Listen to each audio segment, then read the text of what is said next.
નમસ્કાર. ચાલો આજે કંઈક એવું જાણીએ જેનું નામ સાંભળતા જ મોઢામાં પાણી આવી જાય. હા, આજે આપણે વાત કરીશું એક એવી મજેદાર ઉજવણી વિશે જેણે દુનિયાભરના લોકોના દિલમાં એક ખાસ અને મીઠી જગ્યા બનાવી છે. તો સીધી વાત પર આવીએ. ક્યારે વિચાર્યું છે કે આપણું જે ફેવરિટ ચોકલેટ સ્પ્રેડ છે ન્યૂટેલા, એના માટે પણ એક આખો દિવસ ઉજવાય છે? જી હા, આ સાવ સાચી વાત છે. તો ચાલો આ વાતની થોડી ઊંડાણથી સમજીએ. આ દિવસ છે શું અને એમાં એવું તો શું ખાસ છે? આવો જાણીએ 5 ફેબ્રુઆરીની આ મજેદાર કહાણી. દર વર્ષે 5 ફેબ્રુઆરીએ આખી દુનિયામાં લોકો ભેગા મળીને આ ફેમસ હેઝલનટ ચોકલેટ સ્પ્રેડ માટે પોતાનો પ્રેમ ઉજવે છે. પણ જો આ વાત ખાલી એક સ્પ્રેડની નથી, આ તો ખાવાની સાથે જે ખુશી જોડાયેલી છે ને એની ગ્લોબલ ઉજવણી છે. તો સવાલ એ થાય કે આ ન્યૂટેલા છે શું અને આ ખાસ દિવસ ઉજવવાની શરૂઆત થઈ કેવી રીતે? ચાલો એના મૂળ સુધી જઈએ. ઓકે, તો સૌથી પહેલાં ન્યૂટેલા છે શું? એકદમ સિમ્પલ ભાષામાં કહીએ તો એ એક સ્વીટ સ્પ્રેડ છે જે બને છે હેઝલનટ, કોકો, દૂધ અને ખાંડ જેવી વસ્તુઓમાંથી, જેને આપણે બ્રેડ પર, બિસ્કિટ પર કે પછી ગરમાગરમ પેનકેક પર લગાવીને ખાઈએ છીએ. હવે આ દિવસની શરૂઆત કેવી રીતે થઈ? આ વાત છે છેક 2007ની. ત્યારે અમેરિકામાં એક બ્લોગર હતા, સારા રોસો. એમને વિચાર આવ્યો કે દુનિયાભરના ન્યૂટેલા લવર્સને એકઠા કરવા જોઈએ. અને બસ એમને શરૂ કરી દીધો વર્લ્ડ ન્યૂટેલા ડે. જુઓ તો ખરા, એક નાનકડો આઈડિયા આજે કેટલી મોટી ગ્લોબલ ઉજવણી બની ગયો છે. અને આ ઉજવણી કોઈ એકાદ દેશ કે શહેરમાં નથી થતી, હં? ના, આ તો હવે એક ગ્લોબલ ફિનોમિનન એટલે કે એક વૈશ્વિક ઘટના બની ગઈ છે. જરા આ આંકડા પર નજર નાખો.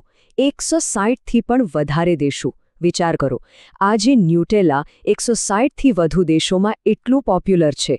અને એવું નથી કે ખાલી બાળકો જ ખાય છે, મોટા લોકો પણ એના એટલા જ દીવાના છે.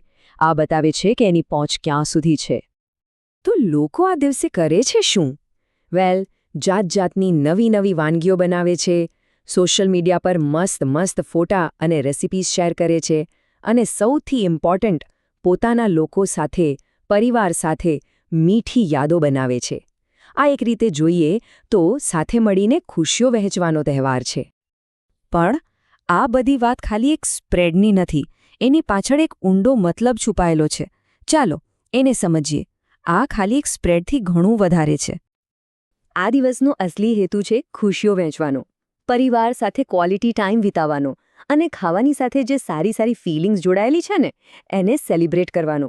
ટૂંકમાં આ સંબંધો અને આનંદની ઉજવણી છે. પણ આ બધી ઉજવણી અને મસ્તીની વચ્ચે એક બહુ જ જરૂરી વાત પણ છે જે આપણે યાદ રાખવાની છે. અને એ છે કે ખાવાનું ભલે આનંદ માટે હોય, પણ હેલ્થ હંમેશા પહેલાં આવી જોઈએ. આ વાત કાઠ બાંધી લેવા જેવી છે. તો આખી વાતનો સાર શું છે?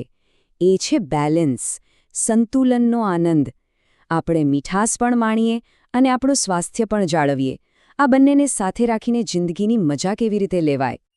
જુઓ, બેલેન્સનો મતલબ સિમ્પલ છે. એક બાજુ મીઠાઈઓ અને આવા ટેસ્ટી સ્પ્રેડ્સનો આનંદ ચોક્કસ લેવાનો, પણ પ્રમાણસર એટલે કે લિમિટમાં. અને બીજી બાજુ આપણી ડાયટનો જે મેઇન પાયો છે એ તો ફળો, શાકભાજી, દૂધ અને અનાજ જેવી હેલ્ધી વસ્તુઓ જ હોવી જોઈએ.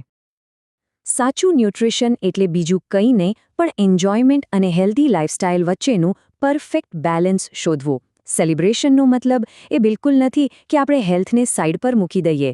સાચો આનંદ તો ત્યારે જ આવે જ્યારે આ બંને વસ્તુઓ સાથે હોય. તો ચાલો આ વર્લ્ડ ન્યૂટેલા ડે પર ખુશીઓ ફેલાવીએ, મીઠાશ ફેલાવીએ. અને હા, એ વાત હંમેશા યાદ રાખીએ કે જિંદગીની આવી નાની મીઠી મોમેન્ટ્સને બેલેન્સ સાથે એન્જોય કરવી. એ જ તો સાચી ઉજવણી છે.